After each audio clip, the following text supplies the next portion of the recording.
Bom dia, turma. Eu quero falar hoje para vocês sobre o descobrimento do Brasil, continuar a aula da sexta-feira que nós falamos sobre o descobrimento do Brasil. Mas para nós chegarmos ao descobrimento do Brasil, antes eu preciso falar para você de dois movimentos. O descobrimento do caminho marítimo para as Índias e por que ele aconteceu, rapidinho. E os grandes descobrimentos marítimos do século XV, que é o final do ano 1490 para o ano de 1500. Porque tudo isso vai resultar no descobrimento do Brasil. Veja, pessoal, existia um rapaz muito sonhador que tinha uma teoria na cabeça. A teoria não era dele, essa teoria é uma ideia. Essa ideia veio de um cara chamado Nicolau Copérnico, que era estudioso, e de outros pesquisadores. Porque naquela época, no ano de 1400, se acreditava que a Terra era plana. Quem viajasse em direção ao horizonte cairia num grande precipício, a água despencava e as pessoas morriam. Também se acreditava que tinha muitos monstros marinhos. Quem não morresse caindo pelo precipício seria devorado pelos monstros marinhos que existiam naquela época. O Cristóvão Colombo, um navegador experiente que já tinha viajado muito, começou a pensar consigo: não, já viajei muito nesse mar e a Terra não é plana, ela é redonda. Então eu posso sair de um ponto, dar a volta ao mundo e voltar pelo mesmo ponto. Naquela época o mundo estava passando por uma dificuldade para conseguir especiarias, pessoal. Especiaria é canela, pimenta do reino, pimenta malagueta, o próprio sal, noz moscada, que só era encontrado num país chamado Índia. Naquela época eles não andavam pelo mar, eles andavam por um caminho terrestre e chegava uma pequena porção de água chamada Mar Mediterrâneo. Eles atravessavam o Mar Mediterrâneo, chegavam até as Índias para comprar as especiarias. Só que depois de algum tempo, esse lugar ele foi invadido, foi tomado por uma tribo de bárbaros. E essa tribo não deixava ninguém passar de graça. Para passar por lá, tinha que pagar. O nome desse pagamento foi denominado de imposto, o que a gente paga até hoje por fazer algumas coisas. Só que quanto mais se pagava, mais eles cobravam. Então, tanto Portugal quanto Espanha começaram a pensar: é necessário, então, a gente descobrir um caminho novo para chegar até as Índias para conseguir especiarias, porque pelo Mediterrâneo está muito caro. Por que eles precisavam de especiaria, pessoal? Porque eles não tinham geladeira, não tinham outros mecanismos para fazer a comida durar mais tempo. E algumas dessas especiarias têm propriedade antibacteriana, antimicróbios, ou seja, elas impedem a comida de ficar podre, de estragar. E assim você pode fazer uma viagem bem longa que a comida vai durar. Até hoje as pessoas no interior salgam a comida, deixam pendurada, colocam pimenta e a comida leva mais tempo, principalmente porque não tem geladeira. Então o Colombo fez um projeto, levou para o rei de Portugal e disse para ele: ó, o senhor me dá 3 navios, os homens e suprimento, comida, e eu vou viajar até a ilha onde hoje é o Japão. Lá eu abasteço, chego nas Índias e o senhor vai ganhar todos os louros, só quero o reconhecimento. É claro que o rei de Portugal, Dom João, não deu atenção e chamou ele de louco. Triste, o Colombo pega a sua família, muda para outro país chamado Espanha, passa a morar na cidade de Palos, pega o seu projeto, procura a rainha Isabel, seu esposo, apresenta e diz: olha, eu apresentei o projeto lá para Portugal, não me deram atenção, eu estou trazendo para vocês. É claro que no primeiro momento a ideia não foi bem recebida, foi tratada como loucura. E aí o que acontece?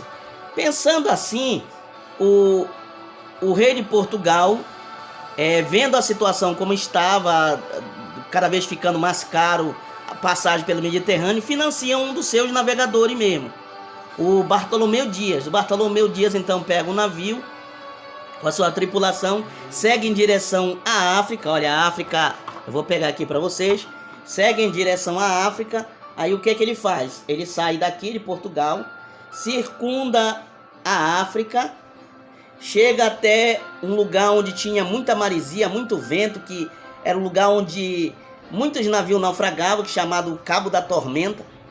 Ele ultrapassa esse cabo e, por ele ter ultrapassado, chegado em um mar mais calmo, ele chama isso de Cabo da Boa Esperança. E depois ele retorna. Olha, a Índia está aqui na frente mais um pouco. A Índia está bem aqui, ó. tá, pessoal? Mais aqui na frente um pouquinho. Aí o que é que ele faz, pessoal? Quando ele retorna para lá, ele dá a notícia. É claro que a Espanha não fica satisfeita. O Colombo, sabendo disso, volta até os reis da Espanha e fala para ele: olha, Bartolomeu Dias já quase chega até as Índias, eu quero trazer o projeto de novo. Então os reis da Espanha financiam a viagem do Colombo, dão 3 navios para ele, o Santa Maria, o Pinta e a Nina, e o Colombo então começa sua viagem em direção oeste, ou seja, em direção ao horizonte. Um dos navegadores, além do Colombo, que era capitão do geral, tinha um capitão do navio chamado Nina, que chama Vicente Yanez Pinzon. No mesmo ano que eles saíram, ou seja, em 1492, eles chegam em uma ilha, descobrem que tem terra realmente além do mar. Só que eles pensam ter chegado até as Índias, por isso o Colombo dá o nome às pessoas de índio. Antes de voltar, ele funda um pequeno povoado chamado Navide e depois retorna para a Espanha para dar o resultado. 6 anos depois, pessoal, o Vicente Yanez Pinzon pega 4 navios espanhóis e vem de novo no mesmo ritmo.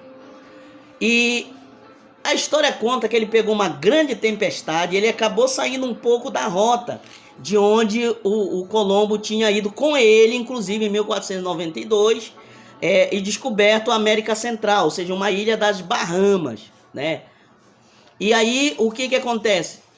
O Vicente Yanez Pinzon acaba chegando onde é a América do Sul, circunda a nossa costa no dia 26 de janeiro do ano de 1500, ele avista as terras onde é o Brasil. Então, quando foi que ele chegou aqui no Brasil? Em 26 de janeiro do ano de 1500.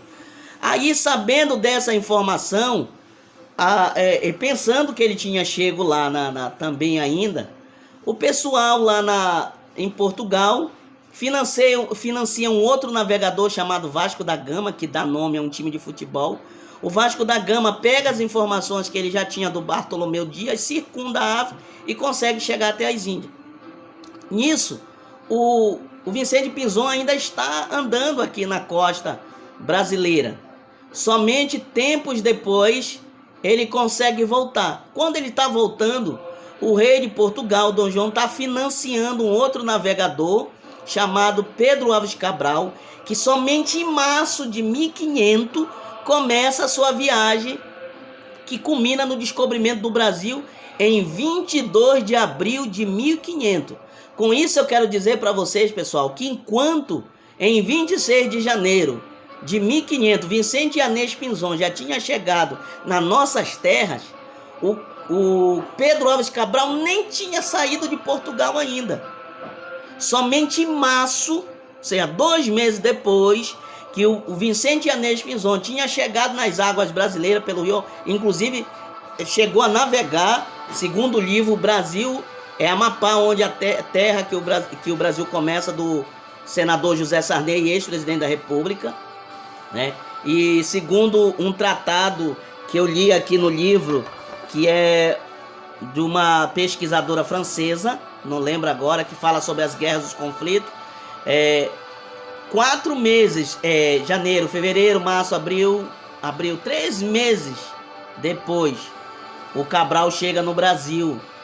Aí você vai ver, ó, o que o Cristóvão Colombo falava era exatamente isso. Olha, eu posso sair desse ponto, dar a volta ao mundo, chegar nas Índias e depois retornar para o meu mesmo ponto.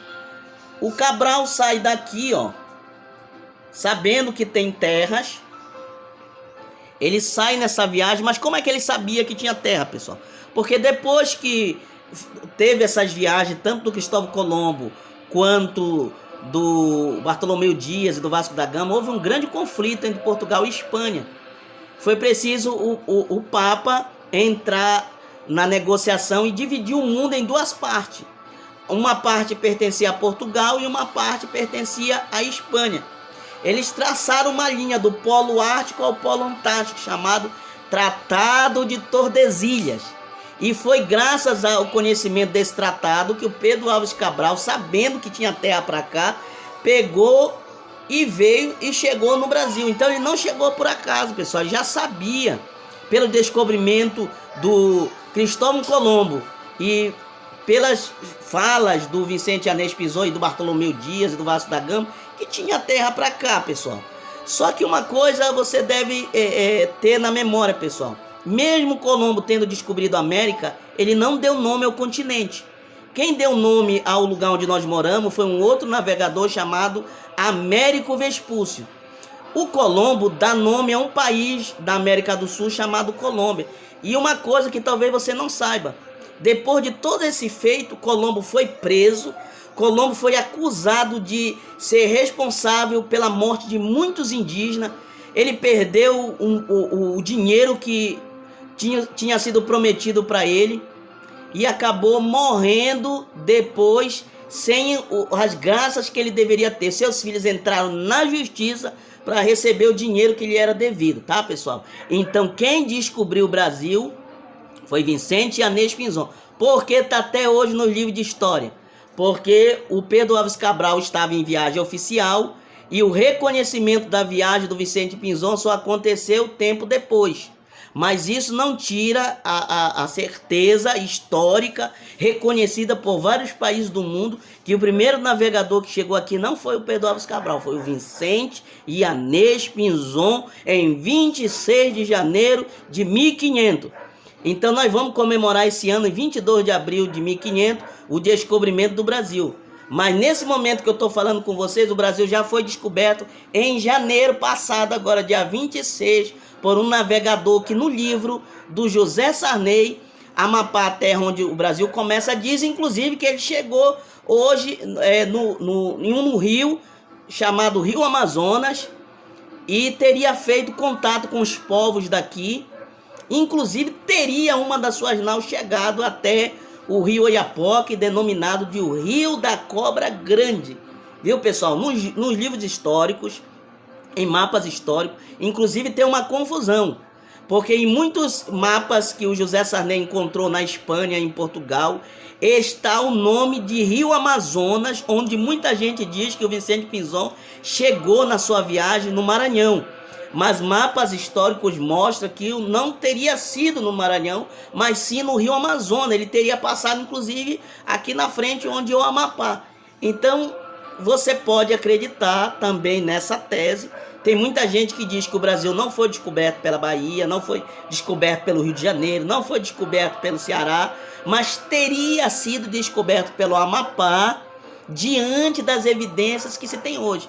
Mas você pode escolher em que acreditar. O certo é que quem descobriu o Brasil, quem chegou primeiro, foi Vicente Yanez Pinzon. A gente pode continuar comemorando 22 de abril, mas a data do aniversário do Brasil descoberto foi 26 de janeiro de 1500.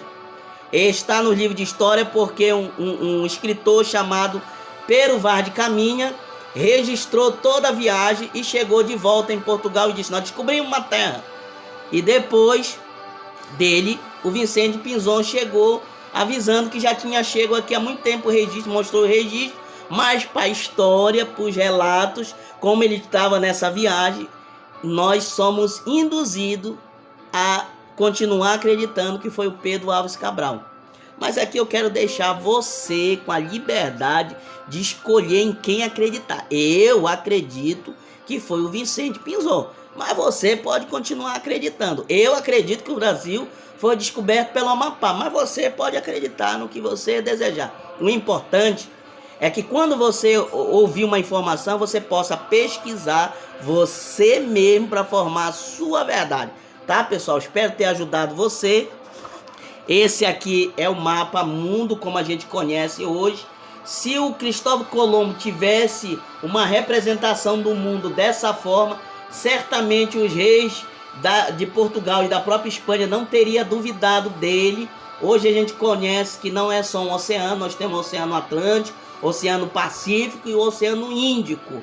E todos eles são importantíssimos para a nossa vida, para a nossa navegação, para a nossa economia E hoje o mundo é mais unificado do que a gente pensa. Uma coisa que acontece do outro lado do mundo influencia nas nossas vidas. Espero ter ajudado vocês. Um bom sábado para vocês, pessoal, e aproveite.